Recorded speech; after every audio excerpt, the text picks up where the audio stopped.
It is absolutely a parent's responsibility to monitor what their kids download and engage on the internet. He wasn't just talking to her, he was abusing her, coercing her, collecting images and videos, and no one in her life, her parents, sixth grade teacher, her friends, knew what was happening. New this morning, most parents know they need to look at the apps on their kids' phones, but have you heard of Kik? That's spelled K-I-K. Authorities are concerned it may take longer to get a child predator off Kik than other apps. You can't hook multiple mobile devices up to it.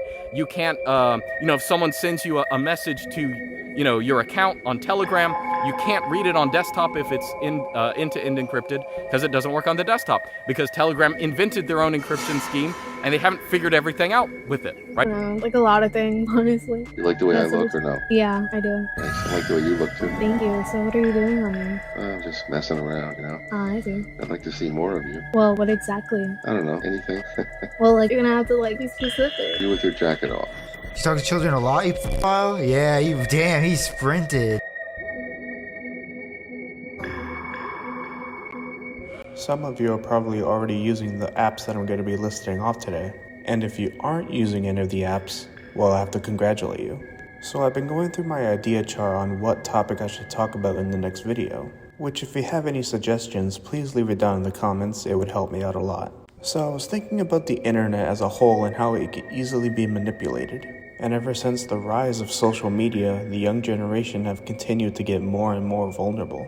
Now it's obvious that some apps have more users than others, so I really don't understand why the creators of the apps can just cut their losses and move on. Well, the answer is pretty simple really. Some of these apps contain a lot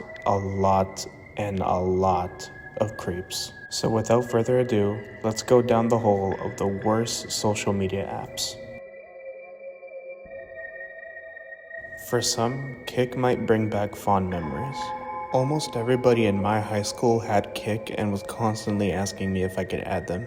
I didn't really see much of a point of adding them because I already had Facebook, and at the time, Facebook was the most popular social media. So it's been quite a while since I revisited Kik, and I'm pretty sure that it completely disappeared. So then I started to do my research, and what I found really didn't surprise me. Kik has chat rooms for people with common interests. But the things about these chat rooms is that they'll have peculiar titles to them, such as 13 Plus Club. You certainly don't need to be a detective to figure out what that means. This is the exact reason why Kik has been active for all these years despite not having that many users. And it's because of these predators, Kik today is now worth $1 billion. This next one is no different from Kik. Telegram is a messaging app that uses encryption, so you're basically anonymous all the time. One of the main features that Telegram provides is something called destructive messaging, which is basically a message that you can send for a certain amount of time before the message ultimately disappears from your chat log. I don't think many children use this app, but I'm pretty certain a lot of predators do, and that's still bad. Because even though there's not a lot of children for them to talk to, the predators can still distribute illegal content with one another. It's even been said that not even law enforcement can have an easy time tracking these individuals. The only thing that's public is the username, but not even that's a lot to go off of. It's better to be safe than sorry, so why don't we put restrictions on our kids' phones? Dating apps will forever go down in history as the worst idea for an app ever. Allow me to explain. Dating apps can attract a wide range of people looking for love. That's exactly what a dating app is. But let's not forget, that could also mean it attracts people who are complete psychos. The sole purpose of these individuals is to manipulate their prey and cause physical and emotional abuse. Another example is the story of Grace Mullane. Grace was on vacation when she started using Tinder and matched with a man named Jesse Kempson. They would go to have dinner and drinks and just enjoying a night on the town. Jesse would soon bring off some bad vibes when Grace went to the bathroom and he started rifling through her purse, which was caught on CCTV cameras.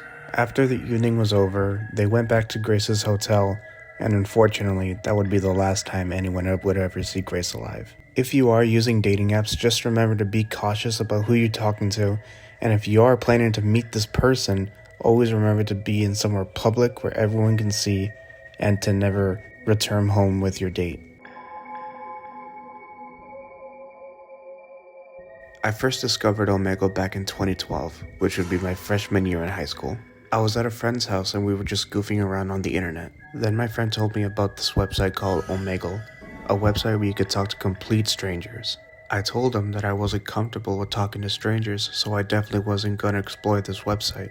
So he instead showed me how to navigate the website. The conversation would begin light as the stranger would introduce himself, but then later on went totally sexual. Furthermore, there were a lot of acronyms being used, acronyms that I didn't really know what they meant before, but now I do.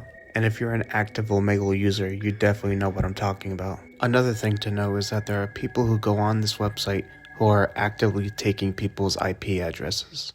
So I recommend, if you are planning on visiting this website, might I recommend getting a VPN or any anonymity tool. I'm pretty sure I made my feelings towards Discord pretty known in another video, so let's go more in depth. Discord is a gaming platform for PC gamers who could create their own community for gaming or social reasons, keeping in touch with your friends via text, voice, or video call. To me, that all sounds like the perfect platform for gamers, but ever since its conception, it's already been riddled and plagued with creeps. But for once, there's something different about the creeps, and that it's not just grown men. It's children. It's in some certain communities on Discord where prepubescent kids would share content involving 2D women worship, not safe for work furry content, and all things Rule 34. I'm just gonna say this again, parents, you must monitor things what your kids are looking on the internet. Then you wonder why your kids grow up to be repeat offenders. Let me ask you something. What makes a good society? For me, I think it's well-organized people doing their part to make the world a better place. Of course, we may have our flaws, but that's because we do what it takes to be better. But you know what they say, you can't have the good without the bad. And the bad part of society has a place where they could go to be free without any limitations. They go to the deep ends of Twitter. Established in 2006, Twitter was made for people to express themselves and their thoughts. A simple concept that frankly didn't have anything else going for them. Twitter wouldn't have any more advancements until they bought Vine in 2012. But what you could find at the murky ends of Twitter is home to some of the most heinous, absurd, and unhinged human beings. People would post content of others savagely beating people until they're in comas, as well as videos that I can't even begin to describe here on YouTube. However, this unspoken content has become so widely known that there are countless videos on TikTok of people saying to you to not search them up on Twitter, as I caution all you to not go on Twitter and look for these certain videos. You know, when making this list, I asked myself, what would Mr. Incredible rate these apps on?